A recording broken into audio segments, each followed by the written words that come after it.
Morning student. तो हम 10th class history first lesson the rise of nationalism in Europe.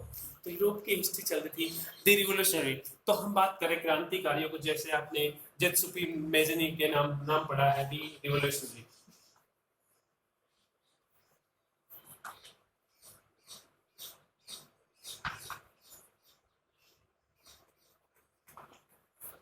तो हम बात करते हैं रिवोल्यूशनरी क्रांतिकारियों की। तो एक ऐसा ही नाम जेत्सुपी मेज़नी था जिसने स्ट्रीट सोसाइटी की स्थापना की थी। 1807 में इसका बर्थ हुआ है and young Italy young Europe. और 1831 में जब वो स्ट्रीट सोसाइटी की कार्बोनरी में स्थापना कर रहा था तो उसको स्ट्रीट कर दिया, एक्सेल कर दिया। तो इसके जो क्रांतिकारी जो लोग थे वो same minded.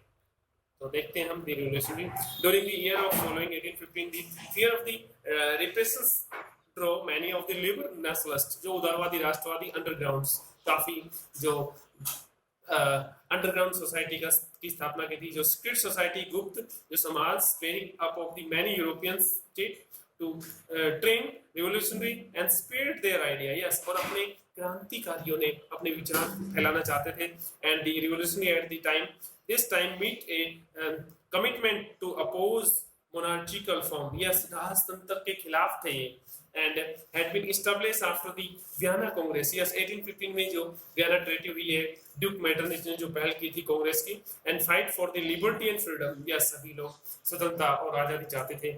Most of these revolutionary also saw the certain of nation state, राष्ट्र राज्यों की as a necessary part of the struggle for freedom. यह संघर्ष करना चाहते थे, तो बहुत जरूर समझते थे राष्ट्र राज्यों के लिए।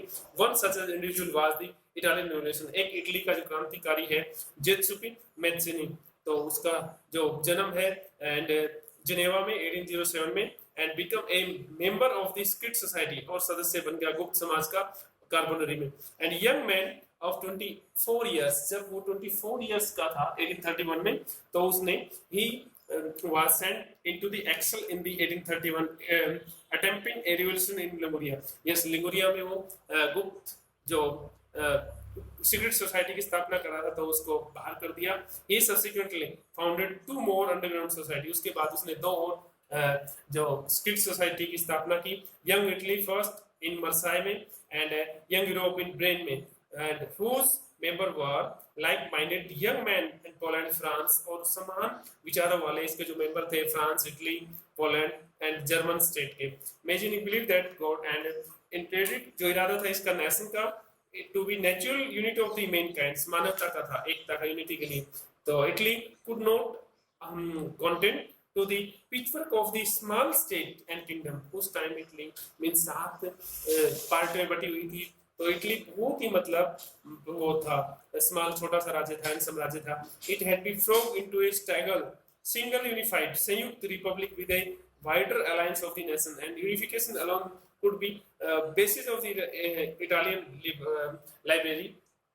And following the model state society were set up in Germany, France, Switzerland and Poland. Mazzini and doubtless जो दयाहीन था, opposition to the monarchy, जो राजशाही था उसके विरोध में था, and vision of the democratic Republic, और उसकी जो कल्पना थी, जो दृष्टि थी उसकी लोकतांत्रिक गणतंत्र, एंड फाइटन्स डरा हुआ था कंजर्वेटिव, यस रूढ़िवादियों से। And Metternich describe him a most dangerous enemy of the social order. Yes, और इनको अपना एनिमी, दुश्मन मानता है। तो age of revolution in 1830 and 1848 की बात करते हैं, क्रांतिकारी युग। तो एज कंजर्वेटिव जो रिजीम है, रूढ़िवादी जो साम्राज्य है, tried to the consolidate their power, yes अपनी शक्ति को मजबूत करने की कोशिश कर रहे थे।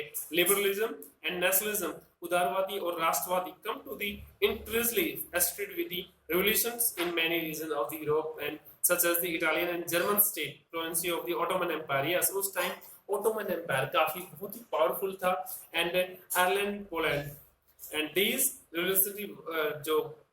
revolutionary lead were led by the liberal nationalists belonging to उदारवादी राष्ट्रवादी educated middle class elite, ये जो पढ़े लिखे जो मध्य वर्ग के लोग थे, मिले जुले, वो इसके सदस्य थे। among whom were professors, पेशेवर and school teachers, clerks and members of the commercial middle class, जो वाणिज्यिक मध्य क्लास के लोग इसके सदस्य थे। फर्स्ट अप हेवन टुक, जो शुरुआत में सबसे पहले जो उथल पुथल हुई है फ्रांस इन जुलाई 1830।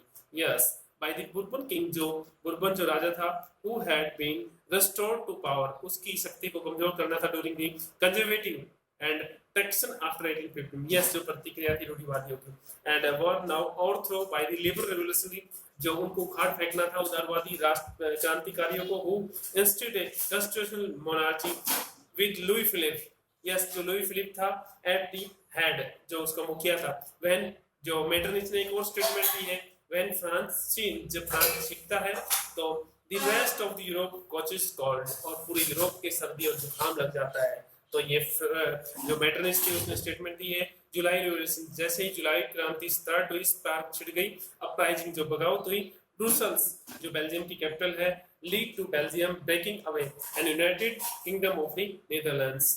तो हम बात करते हैं event of the mobilised nationalist feeling among the educated elite across Europe was Greek war of independence. तो ग्रीक की स्टोरी आती है, ग्रीक कैसे इंडिपेंडेंस हुआ। तो Greek had a bigger part of the Ottoman Empire, yes, Greece उस time Ottoman Empire का हिस्सा था। मींस वैसे तो 1832 में ग्रीक इंडिपेंडेंट हो गया था, कस्तूंतनिया की जो संधि हुई थी, लेकिन इससे पहले 1821 से 24 तक जो आर्टिशियन पोइट का रोल है। तो देखते हैं कि ऑटोमन एम्पायर 5th सेंचुरी की बात है, ग्रीस जो हिस्सा था 15वीं सदी में, and the growth of the revolution in nationalism in Europe spark of struggle independence among the Greek begin 1821। तो 1821 में स्ट्रगल के लिए स्टार्ट हो गया था, ग्रीक इंडिपेंडेंट चाहता था। Nationalist in the Greece got support from the Greek living in exile and also many Western European and sympathy सहानुभूति जताता था from ancient Greek culture, yes, Greek का बहुत ही प्राचीन कालीन संस्कृति है। Poet and artisan led Greece in the cradle of the European civilization and mobilized public opinion to support in the struggle against in Muslim empire। yes, Ottoman empire एक मुस्लिम empire था, तो इसके लिए आर्टिस्ट एंड पोइट ने सराहना की है। तो इंग्लिश जो पोइट था लॉर्ड बायरन, जो ऑर्गेनाइज फंड, इसने पैसा इकट्ठा किया and later went to the fight the war, युद्ध के लिए, and where the death of fever in 1824 में इसकी डेथ होगी। And finally the treaty of कस्तूंतनिया of 1832 recognise Greece as independent nation. तो थैंक यू, आज के टॉपिक बस इतना है।